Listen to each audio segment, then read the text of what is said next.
श्री शिवाय नमस्तुभ्यम। हर हर महादेव। जय महाकाल। कैसे हैं आप सब? देखिए, होली के पहले की यह एकादशी हम सभी के लिए एक अद्भुत महादुर्लभ संयोग है, क्योंकि होली के पहले जो यह एकादशी पड़ रही है, इसका नाम ही आपको होली के आने की सूचना प्रदान कर देता है। क्योंकि रंग भरी एकादशी, आम्ल की एकादशी। ऐसे में हम सभी लोगों को आज का वीडियो थोड़ा लंबा हो सकता है। जितनी भी मेरी माताएं, मेरी बहनें इस वीडियो को देख रही हैं, कमेंट में सबसे पहले हर हर महादेव श्री शिवाय नमस्तुभ्यम जरूर लिखें। देखिए, एकादशी की तिथि भगवान श्री हरि नारायण विष्णु को समर्पित है, और ऐसे में बुधवार का दिन भगवान श्री गणेश जी को समर्पित है। और ऐसे में जो फाल्गुन का महीना है, यह देवाधिदेव महादेव को समर्पित है। तो ऐसे में यह रंग भरी एकादशी की तिथि भगवान महादेव को विशेष रूप से समर्पित है, साथ ही साथ भगवान श्री हरि नारायण विष्णु को। तो ऐसे में हम सभी लोग आज पीपल जल वाला उपाय समझेंगे, जो कि तीनों दोषों का नाश करने वाला होता है। तीन दोष को नाश करता है, अर्थात तीनों दोषों से मुक्ति प्रदान करता है। साथ ही साथ एकादशी तिथि पर 7 बेलपत्र वाला उपाय करेंगे।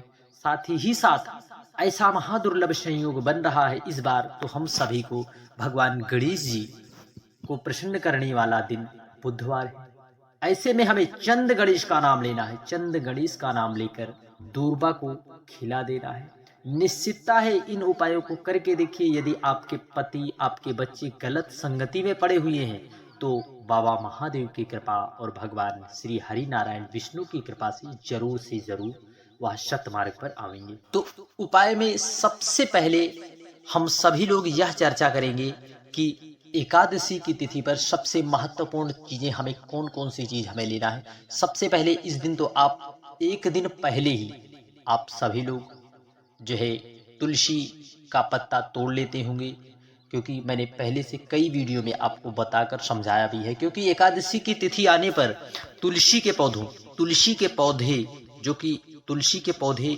से एक भी पत्ती नहीं तोड़ी जाती।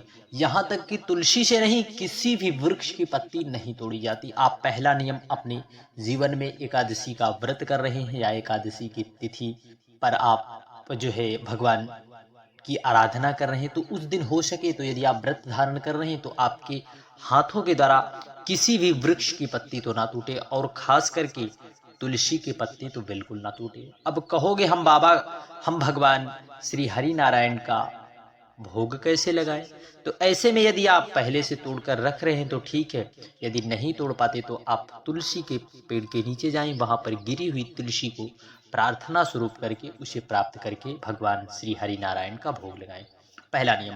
और दूसरा नियम, उन लोगों से तो बिल्कुल ही दूरी बनाकर रखें जो लोग आपके पास बैठते हैं और किसी भी व्यक्ति की निंदा करना प्रारंभ कर देते हैं, और आप व्रत हैं तो ऐसे लोगों से आपको विशेषतः दूरी जरूर बनाकर रखना है। इस दिन जितना हो सके भगवान श्री हरि विष्णु के नामों का जप करें, यशगान करें, कथा श्रवण करें, भजन कीर्तन नाम जप जो भी हो, भगवान राम के, कृष्ण के, शिव के, भगवान श्री हरि विष्णु के विभिन्न अवतारों की आप चर्चाएं कथाएं सुने। निश्चितता है, आप यदि दृढ़ विश्वास रखकर कथाओं को भी यदि श्रवण कर लेते हैं एकादशी की तिथि पर, तो आपको कई गुना अत्यधिक फल की प्राप्ति होगी। क्योंकि एकादशी की तिथि का इतना महत्व हमारे शास्त्रों और पुराणों में बताया गया है। विशेष करके पद्म पुराण में तो एकादशी की तिथि का विशेषता ही बड़े ही मनोरम ढंग से एकादशी का वर्णन किया गया है। तो ऐसे में एकादशी की तिथि पर इन सब चीजों की चर्चा जो है आप जरूर करें, भगवान के विभिन्न अवतारों। फिर उसके बाद आप कहोगे इस दिन तो आपको तुलसी के पास जाना भी नहीं है, तुलसी के पौधों को स्पर्श नहीं करना है एकादशी की तिथि पर। तो आइए हम सभी लोग बढ़ते हैं पूज्य गुरु जी के मुखारबिंद से बताए गए उपायों को, जिसमें से पीपल जल। अब कहोगे पीपल जल वाला, पीपल जल वाला उपाय पूज्य गुरु जी के मुखारविंद से बांची जा रही श्री महारात्रि महाशिवरात्रि शिव महापुराण में एक बिल्कुल नया उपाय। यह उपाय किन्हें करना है? इस उपाय को आप यह तीनों दोषों को नाश करने वाला है। पहला, बहुत से हमारी माताएं किसी ज्योतिषी के पास जाती हैं और बता देते हैं कि तुम्हारी इस व्यक्ति की घर में या फिर कुंडली में काल सर्प दोष है, या फिर पितृदोष है, या फिर घर पर वास्तु दोष है। इन तीनों दोषों को दूर करने वाला यह पीपल जल वाला उपाय है। एक बार प्रैक्टिकल जरूर करके देखें। रविवार के दिन इस उपाय को छोड़कर आप किसी भी दिन जरूर कर लें, क्योंकि एकादशी की तिथि पर पूज्य गुरु जी के मुखार बिंदु से स्वधा वाला उपाय सुना था। पितरों की निवृत्ति के लिए, पितृदोष की निवृत्ति के लिए, पितरों की कृपा प्राप्त करने के लिए। तो ऐसे में पीपल जल, आपको यहाँ पर जल की बूंदें दिखाई दे रही हैं। आप एक बार गौर करके देखिए, जल की बूंदें आपको दिखाई दे रही हैं। जल की बूंदें आपको इसे प्राप्त कर लेना है। जल की बूंदें आपको प्राप्त कर लेना है। यदि एकादशी की तिथि पर यदि इस उपाय को कर लिया जाए तो इस उपाय का लाभ हमें कई गुना अत्यधिक मिलेगा। तो आपको इस जल को, जो यहाँ से प्राप्त हुआ, इसे जल को आपको थोड़ा सा ही, एक ही बूंद से ही आपको प्राप्त कर लेना है। फिर आपको इस जल को एकादशी की तिथि पर, आपको 20 मार्च एकादशी की तिथि पर आपको चले जाना है बाबा महादेव के मंदिर। यहाँ पर जो जल जहाँ से नीचे गिरता है, आप इंडिकेट करके आप देख सकते हैं, यहाँ से जल जो है दिखाने का प्रयास किया जा रहा है। जल यहाँ से नीचे गिरता है, यहीं पर आपको उस जल को समर्पित करना है। निश्चितता है 1 से 2 बार करके देखिए, प्रैक्टिकल करके, क्योंकि पूज्य गुरुदेव कहते हैं प्रैक्टिकल करने में क्या जाता है। प्रैक्टिकल करके देखिए, तीनों दोषों का नाश करने वाला, अर्थात काल सर्प दोष, पितृदोष और वास्तु दोष निश्चित है दूर जरूर होंगे, और पितृ आप पर प्रसन्न भी होंगे। श्री शिवाय नमस्तुभ्यम, हर हर महादेव, जय महाकाल। बढ़ते हैं अगले उपाय की ओर। और इस दिन हम सभी को आंवले के वृक्ष की जड़ में एक दीपक जरूर प्रज्वलित करना है प्रदोष काल में, क्योंकि आंवले की जड़ में भगवान श्री हरि नारायण विष्णु का निवास होता है।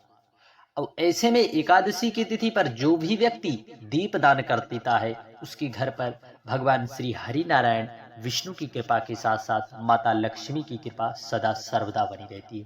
श्री शिवाय नमस्तुभ्यम, हर हर महादेव, जय महाकाल। पढ़ते हैं 7 बेलपत्री वाला उपाय हम सभी को जरूर करना है। इस प्रकार से गंगा का जल लेना है। किसका? गंगा का जल एक पात्र में ले लेना है और 7 बेलपत्र लेना है। बहुत ही प्यारी, इस प्रकार से 7 बेलपत्र लेना है। अब कहोगे बेलपत्र हमें ना प्राप्त हो तो हम कहाँ से लें? और आप कह रहे हो पत्ती भी नहीं तोड़ना। आप पूज्य गुरु जी की कथा को श्रवण करके देखिए, तो आप जो है पत्ती ना ले, ना मिल पाए तो ना ले। फिर आप बाबा महादेव के मंदिर जाएं, वहां पर बाबा पर चढ़ी हुई बेलपत्र को धुलकर पुनः आप अपने उपाय के लिए ले सकते हैं। बाबा से प्रार्थना करके 7 बेलपत्र लेना है। इस प्रकार से आपको मंदिर पहुंच जाना है। वहां पर आपको भगवान नंदी विराजमान होंगे, वहां पर आपको दिखाई देंगे। कहोगे इस उपाय को, मेरी माताएं यह सोच रही होंगी कि हम इस उपाय को करें क्यों? तो इस उपाय को आपके पति, आपके बच्चे, आपके घर का कोई सदस्य गलत मार्ग पर जा रहा है, या उसका धन, वह धन गलत मार्ग में खर्च कर रहा है, नशा, मांस मदिरा, जुए में आदि धन खर्च कर रहा है, आप बहुत से प्रयत्न, उपाय, इलाज करा के परेशान हो चुकी हैं, तो एक बार नंदी के उठे हुए पांव पर गंगा के जल को एकादशी की तिथि पर समर्पित करना है।